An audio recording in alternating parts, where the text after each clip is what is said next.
Subscribe दोस्तों, ताकि दूसरा वीडियो लाने के लिए। काली नजर। माँ, माँ, अरे क्या माँ माँ कर रहा है? बकरी का बच्चा है क्या? अरे माँ, मजाक छोड़ो। मुझे फाइनली वो मेन चौराहे वाली दुकान मिल गई है। अब देखना, आपका बेटा दुगनी स्पीड से पैसा कमाएगा। ओफो, ये क्या? मेरी ऑनलाइन मेकअप क्लास चल रही है। इतनी जोर से क्यों बोल रहे हो आप दोनों? अरे मेरी धर्म पत्नी जी, मेकअप क्लास बाद में करना। वो चौराहे वाली दुकान मिल गई है हमको। अरे वाह, रुको, मैं अपनी माँ को फोन लगाकर बता देती हूँ। अरे मैं भी अपने रिश्तेदारों को बता देती हूँ। कितनी खुशी की बात है। हाँ हाँ, मैं भी अपने दोस्तों को बता देता हूँ। 1 हफ्ते बाद रजिस्ट्री है। बस, घर में खुशी का मौका था। उन तीनों ने अपने अपने फोन उठाए और लोगों में बात फैलाना शुरू कर दिया। और रही सही कसर श्वेता बहू ने अपने पड़ोस में सबको बताकर कर दी। अरे वर्मा आंटी, अब हम भी जल्दी कार ले लेंगे। घर का रेनोवेशन होगा और ठाट से रहेंगे हम भी। अरे ऐसा क्या हुआ? लॉटरी बाटरी लग गई है क्या? अरे इस बार चौराहे वाली मॉल में हमको भी दुकान मिल गई है। दुकान नंबर 21, जो एकदम चौराहे पर है। अब ग्राहक बढ़ेंगे तो आमदनी भी बढ़ेगी ही ना। अरे वाह, कितनी खुशी की बात है। मैं बहुत खुश हूँ तुम्हें इतना खुश देख के। बाकी एक बात कहूँ, सबको मत बताते फिरना।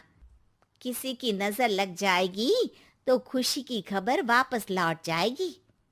हैं? ऐसे थोड़ी ना होता है। अब डरा रही हो। अरे सही कह रही हूँ, काली नजर कहते हैं इस चीज को। जब आप किसी को कुछ बताओ और वो काम बिगड़ जाए। अरे लेकिन मैं तो। तुमने सबको बता दिया ना? हाँ, फोन लगा लगा के। अब बच के रहना, काली नजर बड़ी खतरनाक होती है। श्वेता इतनी खुश रहती है कि वो वर्मा आंटी की बात पर ध्यान ही नहीं देती, जबकि पड़ोस में और भी लोगों से खुशी की खबर शेयर करती रहती है। अगले दिन राजेश बहुत दुखी होकर घर आता है। अरे बेटा, क्या हुआ? मुंह क्यों सूजा हुआ है? मधुमक्खी ने काट लिया क्या? माँ, वो दुकान किसी और के पास चली गई। किसी ने ज्यादा भाव लगा दिया। अरे पर बात तो आपसे हुई थी ना उस दुकान वाले की। हाँ, आज मैं टोकन अमाउंट देने गया था, तब मुझे पता चला। कोई आकर सुबह मुझसे पहले ही ज्यादा अमाउंट दे गया। काली नजर।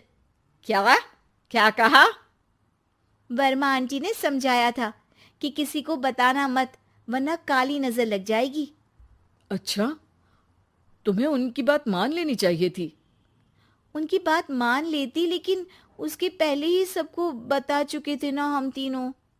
अरे अगली बार से ध्यान रखेंगे। कोई भी नई चीज होगी तो किसी को नहीं बताएंगे।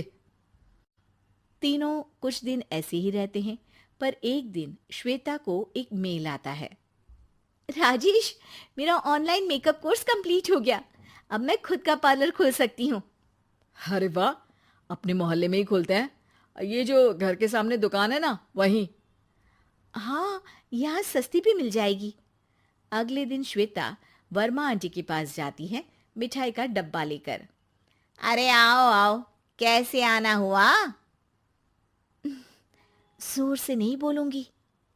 वो सामने वाली दुकान है ना, वहां मैं अपनी पार्लर की दुकान खोलने वाली हूँ। उसकी मिठाई है। अरे वाह, बहुत बधाई हो तुमको। हाँ, मैं कमाने लगूंगी तो राजेश पर पूरे घर का बोझ नहीं रहेगा ना आंटी जी। ये तो है। पर ये बता कि तूने ये बात किसी और को तो नहीं बताई ना? अरे नहीं नहीं, पिछली बार गलती कर दी थी। काली नजर लगी किसी की और राजेश के हाथ से वो दुकान चली गई थी। सबको मत बताना। चलो मैं चलती हूँ, कल दुकान की बात करने भी तो जाना है। अगले दिन श्वेता दुकान के लिए मालिक से बात करने जाती है। अरे लेकिन दुकान तो हम कल रात को ही किसी को दे चुके हैं। कल ही? हाँ, कल ही। 2 दिन बाद कोई यहाँ पार्लर भी खोल लेगा। आप कहीं और दुकान देख लीजिए। अरे पर हमको भी तो पार्लर ही खोलना था। हाँ भाई, ये एक ही दुकान है, आधी आधी तो नहीं दे सकता ना मैं। राजेश और श्वेता घर पर हताश होकर आ जाते हैं। इस बार तो किसी को बताया भी नहीं था, अब किसकी काली नजर लग सकती है। सुनो, तुमने माँ को बताया था क्या? अरे कैसी बात कर रही हो, माँ की नजर थोड़ी ना लगेगी। पक्का तुमने किसी को नहीं बताया था ना? सिर्फ वर्मा आंटी को बताया था, उन्होंने ही मुझे किसी को नहीं बताने को कहा। अरे यार, तुम भी सही हो, मेरी माँ को नहीं बताने को कह रही हो, पर वर्मा आंटी को बताना तुम्हें जरूरी लगा। अरे वर्मा आंटी ने ही तो काली नजर के बारे में बताया था ना, वो हमेशा हमारा भला ही तो चाहती है। मेरी माँ भी हमारा भला ही चाहती है। अरे पर चिल्ला क्यों रहे हो? बात नहीं कर सकते क्या आराम से? नहीं आता वो आराम से बात करना, और करना भी नहीं चाहता हूं मैं। दुकान जाने का दुख गुस्से में बदल गया था और राजेश और श्वेता में बात बंद हो गई थी। 2 दिन बाद मोहल्ले में पार्लर का इनॉग्रेशन हुआ, जिसमें मोहल्ले के सभी लोगों को बुलाया गया, पर श्वेता, राजेश और माँ नहीं जाते। माँ, अंदर आ जाओ, क्या देख रही हो? अरे नया पार्लर देख रही हूं अपने आंगन से। देखो, माँ को दूसरे का सुख देखने में कितना मजा आ रहा है, मेरा दुख नहीं दिख रहा इन्हें। यह मेरा पार्लर भी तो हो सकता था। अरे चुप रहो यार, हर बात में लड़ाई क्यों ढूंढ रही हो? राजेश और श्वेता फिर बहस करने लगते थे। तभी माँ ने दोनों को बाहर बुलाया। अरे जरा देखो तो, दुकान चलाने वाले का बोर्ड पर नाम क्या लिखा है? श्रुति वर्मा। गाड़ी निकाल बेटा, हमें कहीं जाना है। काली नजर का इलाज कराने? राजेश अपनी बाइक निकालता है। तीनों ट्रिपलिंग कर रहे हैं। माँ राजेश को उस मॉल वाली दुकान पर लेकर जाती है जहां राजेश अपनी दुकान खोलने वाला था। यही दुकान लेना चाहता था ना तू? हाँ, पर इनको भी दुखी करने लेकर आई हो क्या यहाँ पर दुकान दिखाकर? वह काफी नहीं था? अरे श्वेता, थोड़ा सब्र रख, अभी पता चलेगा कि हम यहाँ क्यों आए हैं। बता, इस दुकान चलाने वाले का नाम क्या है? अनुपम वर्मा। कुछ समझ में आया?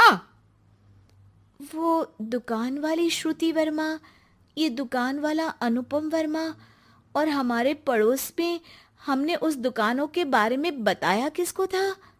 अब वर्मा आंटी को। मतलब वर्मा आंटी ही हमारा काम बिगाड़ रही है?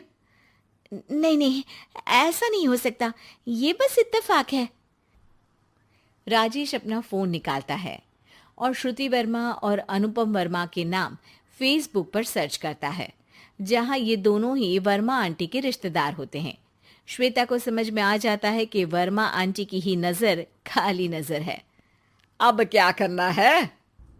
कोई भी खुशी की खबर हो तो काली नजर से बचना है, यानी वर्मा आंटी से बचना है।